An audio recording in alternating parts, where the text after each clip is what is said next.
हम बात करेंगे अनक्लोज के बारे में।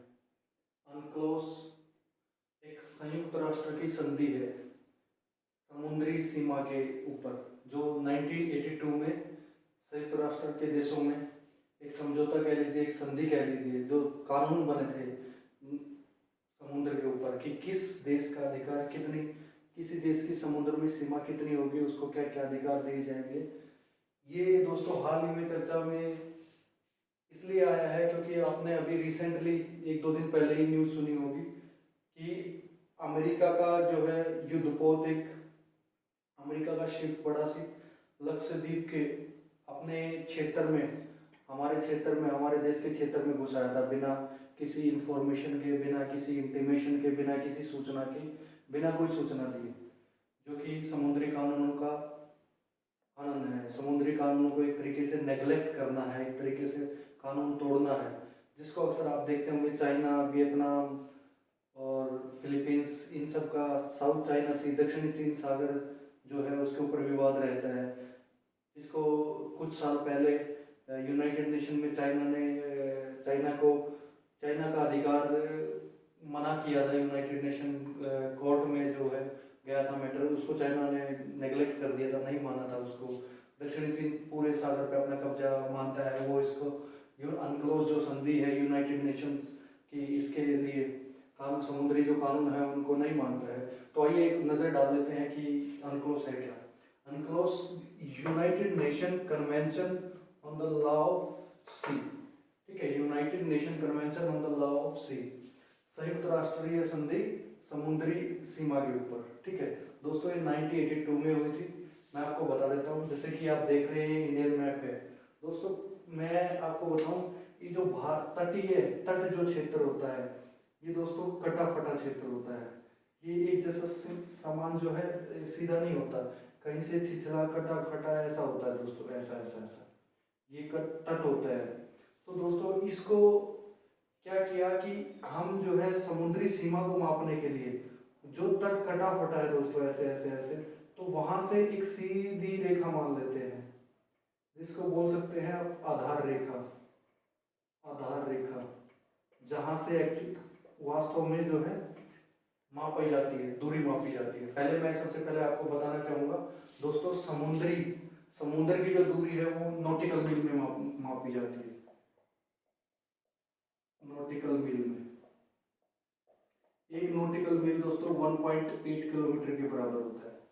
1.8 किलोमीटर की समुद्री दूरी को मापने की इकाई नॉटिकल मील है, समुद्री दूरी को।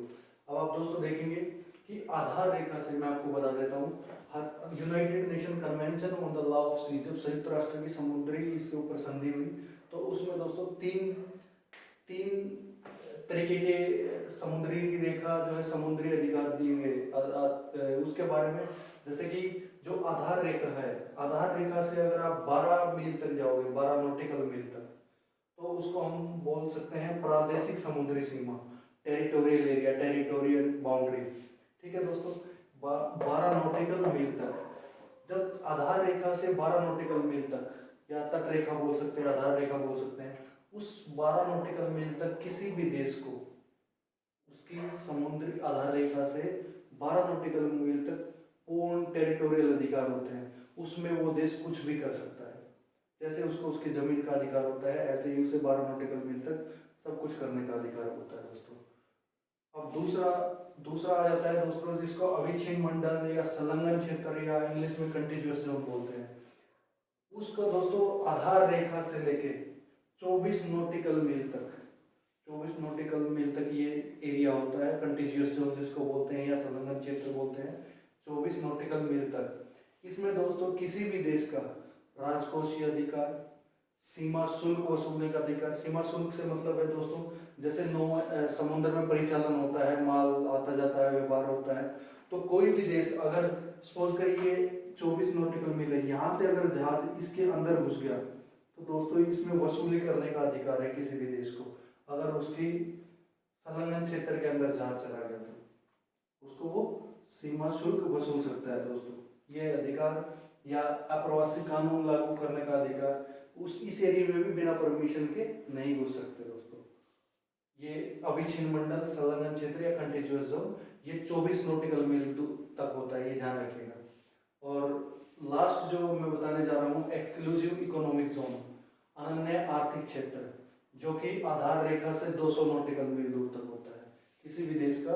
उसके समुद्री जो एरिया होता है वो उसकी तटरेखा से 200 नॉटिकल मील दूर तक अनन्य एक्सक्लूसिव इकोनॉमिक जोन होता है दोस्तों, जिसके अंदर की कोई साइंटिफिक रिसर्च है, कोई भी साइंटिफिक रिसर्च है, या आने वाले टाइम में अगर कोई द्वीप वहाँ पे लोगों को बसाना है या द्वीप बनाना चाहता है कोई देश, मान लीजिए किसी वजह से वो एरिया, उसका टेरिटोरियल, उसका भूभाग किसी भी देश का टूट गया या समुद्र में डूब चुका है, या पॉपुलेशन ज़्यादा के कारण, तो उसे द्वीप बनाने का, रिसर्च करने का, उन सब चीज़ों का अधिकार है उसे एक्सक्लूसिव इकोनॉमिक जोन तक। और दोस्तों ये खनिज रिसर्च करने का, खनिज ढूंढने का, ठीक है। जैसे कि आपको पता ही है कि एक हमारी कंपनी है, हमारे देश की महारत्ना कंपनी, जिसका दर्जा दिया गया है ONGC, oil and natural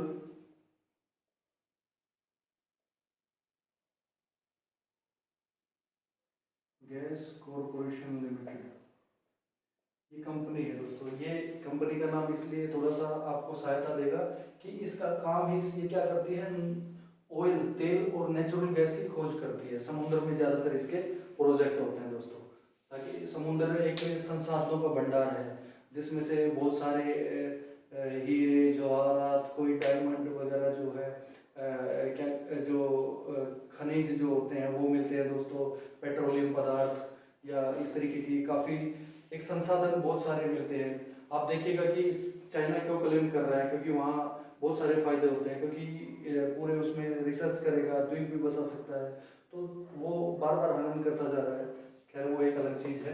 oil and natural gas corporation limited एक महारत्ना कंपनी है, महारत्ना का दर्जा प्राप्त है इसे।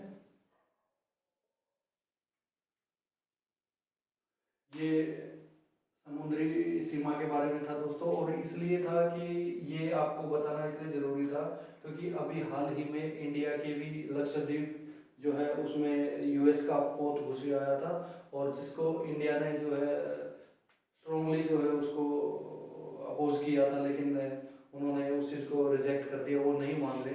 जब इंडिया ने कहा कि ये हमारा क्षेत्र है, लेकिन उस यूनाइटेड स्टेट ऑफ अमेरिका, जो अमेरिका देश है, उसके बहुत उसका हनन किया, एक तरीके से जो कानून बना था उसको नेगलेक्ट किया उसने। तो ये इसलिए आपको बताना ज़रूरी था, और उम्मीद है कि आपको इससे थोड़ा बहुत